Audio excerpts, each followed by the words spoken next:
Assalamualaikum warahmatullahi wabarakatuh. Salam sejahtera buat kita semua. Semoga kita selalu dalam lindungan dan limpahan rahmatnya. Pada video kali ini saya akan sharing ya mengenai masih kita mempelajari diri sendiri ya, sesuatu yang ada di dalam diri kita sendiri ya. Bahwa sebenarnya itu manusia, nah ini ada hubungannya dengan kesehatan ya, kesehatan kita. Bahwa sebenarnya di dalam tubuh manusia itu ada segumpal daging ya. Jika segumpal daging itu baik, maka baiklah seluruh tubuh. Jika segumpal daging itu jahat, maka jeleklah seluruh tubuh ya. Jadi segumpal daging itu adalah hati ya. Allah menjelaskan seperti itu ya di dalam Al-Qur'an.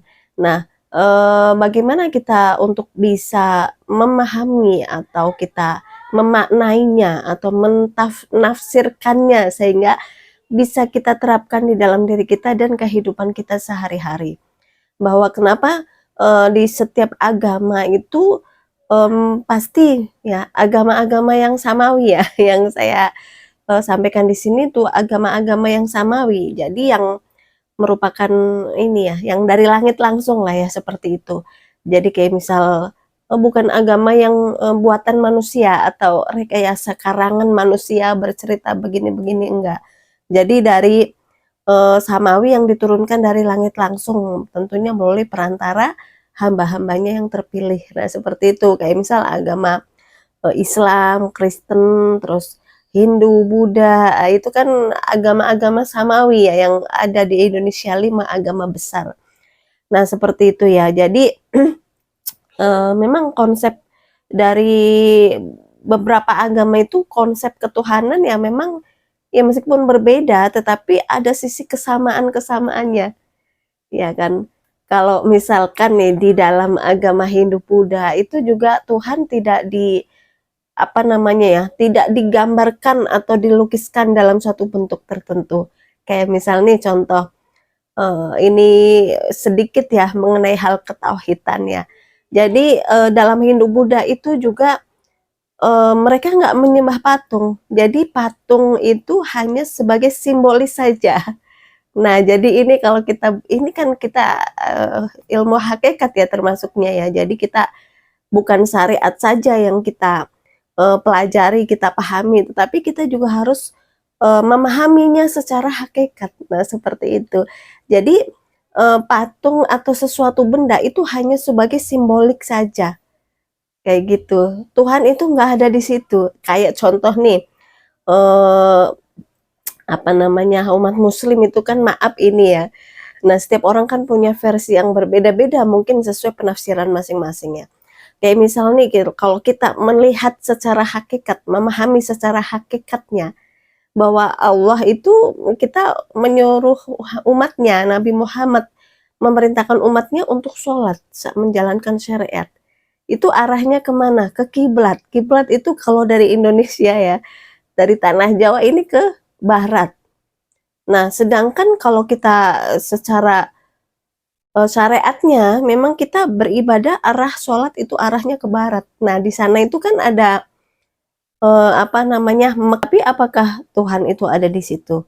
Ya kan? Kan iya, memang beda ya pemahaman syariat dan hakikat. Kalau secara hakikatnya Allah menjelaskan sendiri, ya, bahwa sesungguhnya, aku merasakan apa yang kamu rasakan, aku melihat apa yang kamu lihat, aku mendengar apa yang kamu dengar, dan sesungguhnya aku lebih dekat dari urat nadi. Nah, jadi banyak, hadis-hadis atau ayat-ayat dari Al-Qur'an yang menjelaskan bahwa Allah itu sebenarnya ada di mana. Nah, tetapi untuk kita masuk ke sana itu memang butuh pondasi ya, apa namanya, dasar yang kuat. Karena kalau kita dasarnya itu lemah, ibarat wadahnya itu, lemah, itu nanti kita bisa terpeleset di situ, karena banyak ya yang seperti itu. Jadi kita harus benar-benar untuk belajar hakikat harus punya pondasi yang benar-benar kuat, sehingga kita tidak terpeleset atau terjatuh gitu ya, di situ nanti kayak gitu. Karena memang itu sangat riskan ya. Jadi, Allah sudah menjelaskan, ya memang Allah nggak bisa diperumpamakan dengan apapun. Ya, itu kayak misal, ya maaf ini ya, kayak Islam, Kristen, Nasrani itu juga awalnya itu sumbernya juga sama. Sama kalau kita belajar sejarah itu sama antara Islam dan Kristen.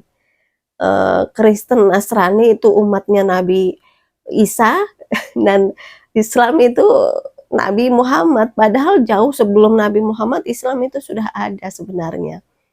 Nah seperti itu ya. Jadi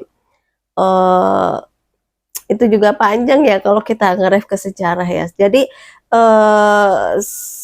agama-agama yang samawi itu meyakini bahwa manusia itu diciptakan banyak kesamaan ya, diciptakan dari dua badan, badan kasar dan badan halus. Agama Islam seperti itu, Nasrani juga seperti itu, Hindu Buddha juga seperti itu, sama ya dalam pemahamannya kayak gitu kan. Nah, yang kedua, konsep ketuhanan juga hampir mirip.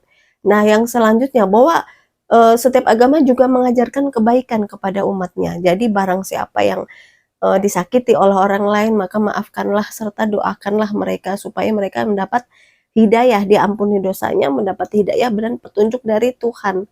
Jadi kita nggak boleh ngebalas orang yang sudah menyakiti kita, menghina kita, memfitnah kita, melukai kita ya. Jadi seperti itu ya. Ya semua agama itu mengajarkan seperti itu. Apalagi di dalam agama Islam oleh yang disampaikan oleh Nabi Muhammad ya, akhlakul karimah. Jadi kita nggak boleh ngebales suatu kejahatan dengan kejahatan yang sama.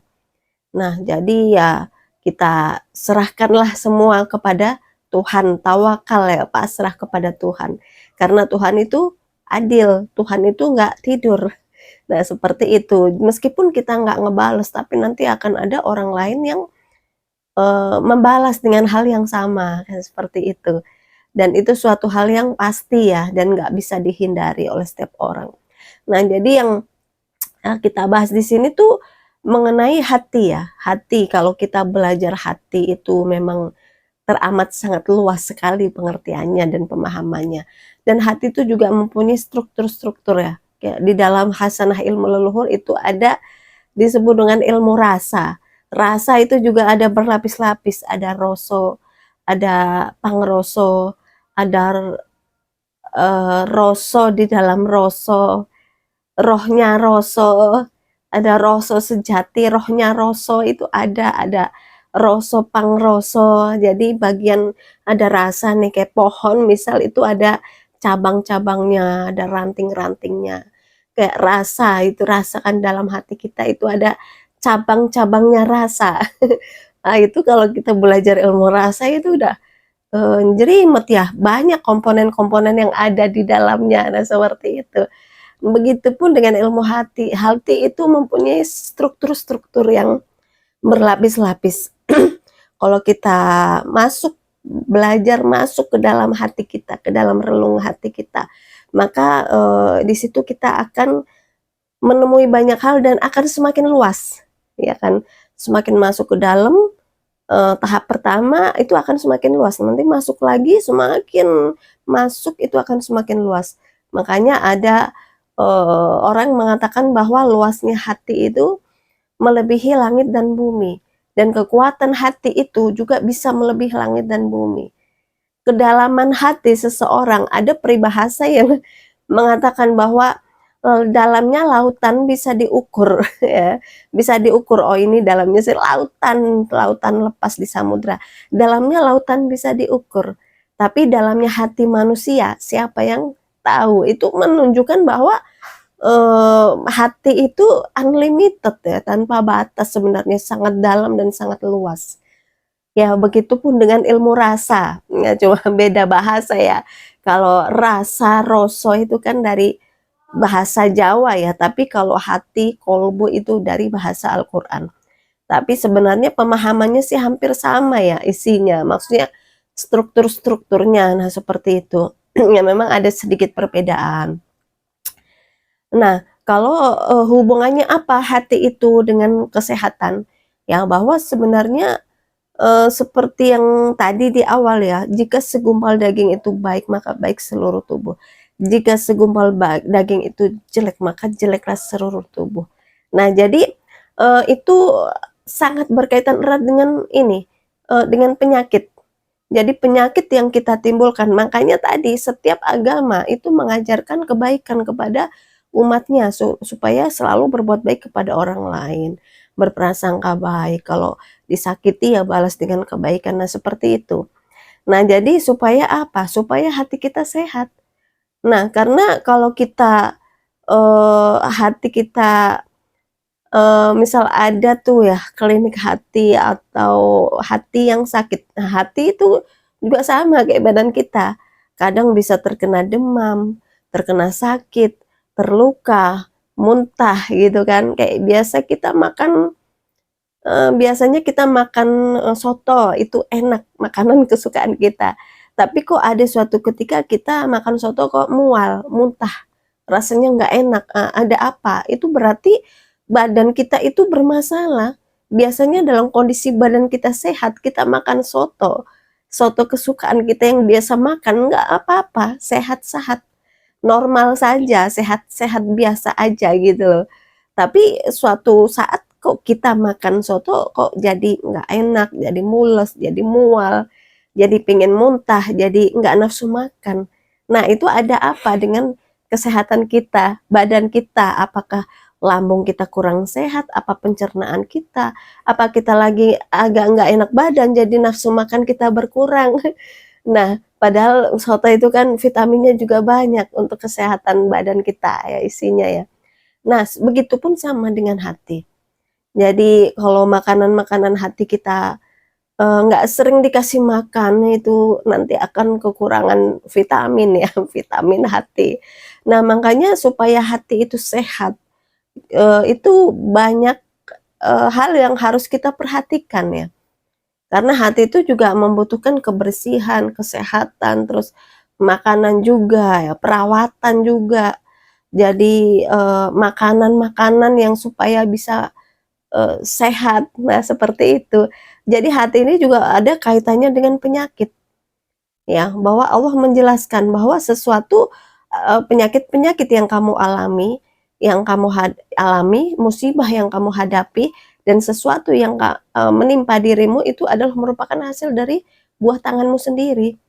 Buah tangan itu berarti dosa-dosa kita, perbuatan kita, kesalahan kita, dosa kita, itu yang bisa menyebabkan kita menghadapi suatu musibah, kita bisa menghadapi suatu penyakit, kita menghadapi sesuatu hal yang tidak mengenakan diri kita.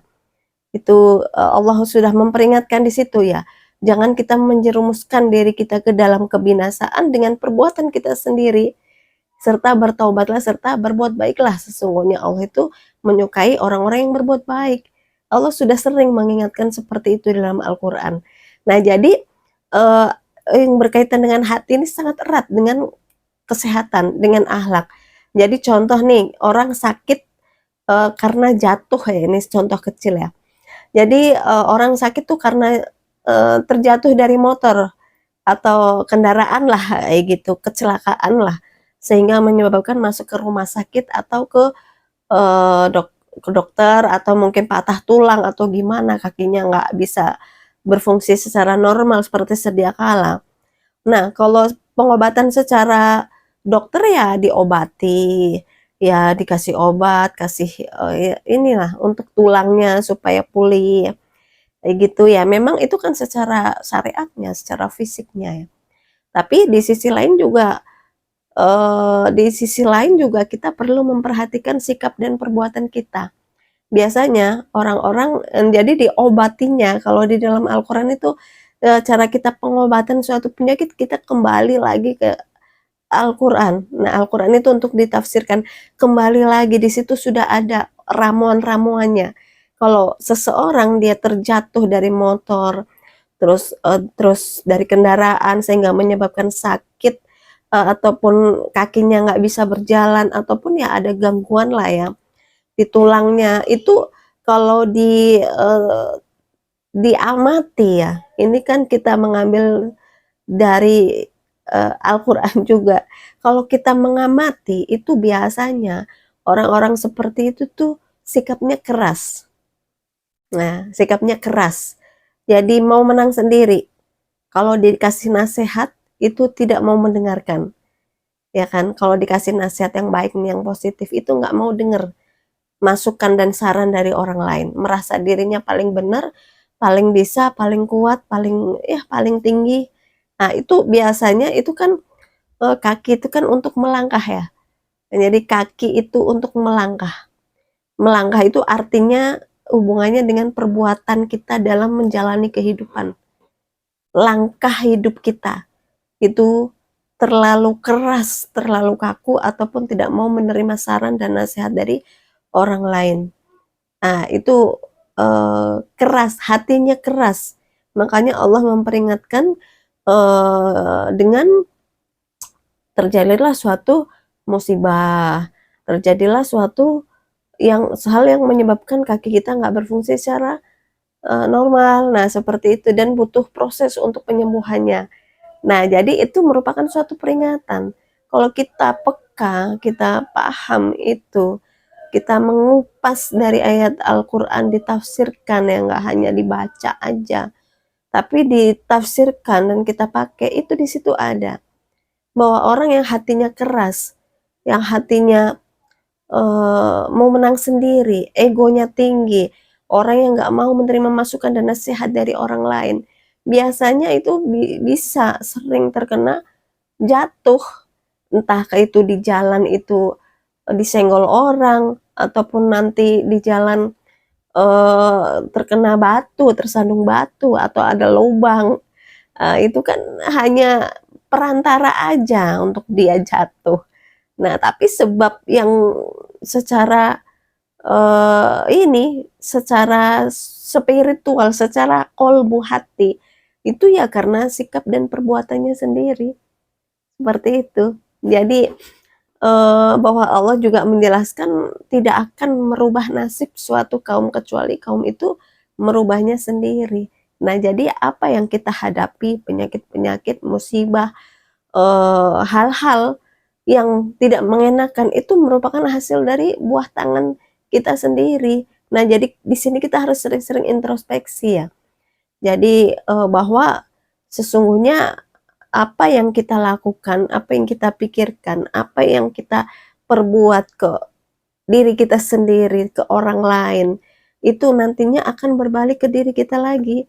Kalaupun kita bisa pernah menyakiti orang lain, Allah memperingatkan lewat sakit bisa. Dan orang lain itu mengadu kepada Tuhan, meminta keadilan Tuhan, terus merasa tersakiti dan terluka teraniaya, maka dia diijabah doanya oleh Tuhan, meskipun itu doa yang negatif sekalipun dikabulkan oleh Tuhan, ya bisa saja.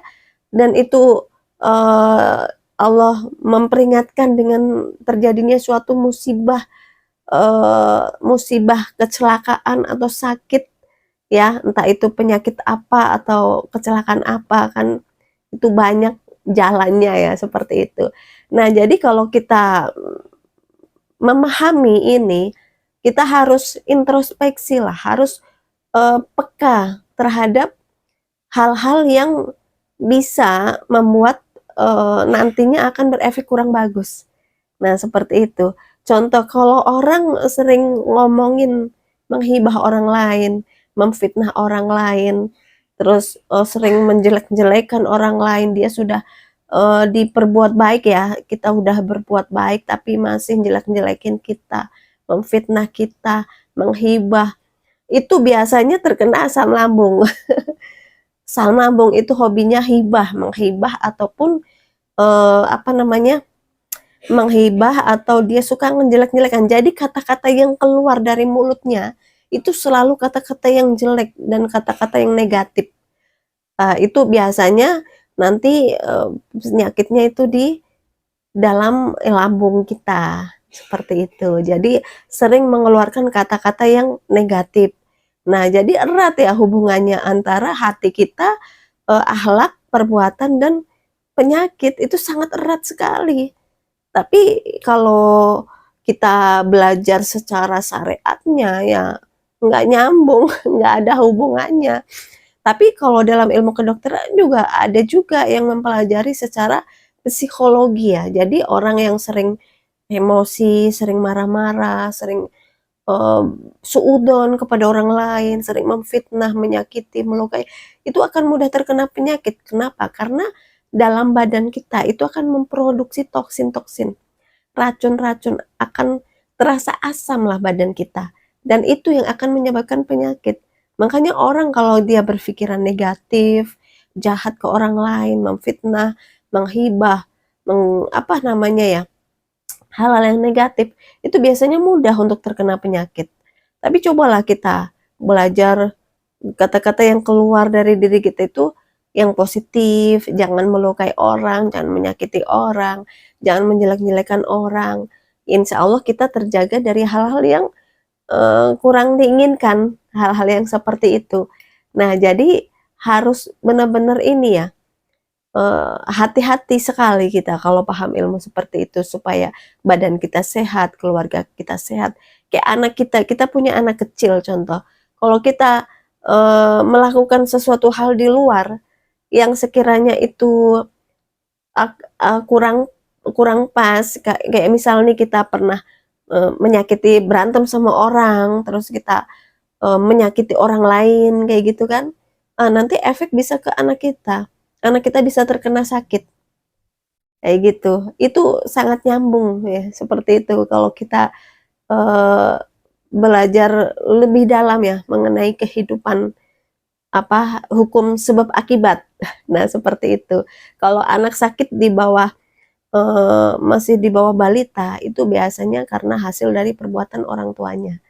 Seperti itu, makanya kita sebagai orang tua harus sering-sering beristighfar, kita harus selalu berbuat baik, kita jangan suudzon kepada orang lain. Oh, kita disakiti orang, ya kita maafkan sajalah, kayak gitu. Karena itu nanti akan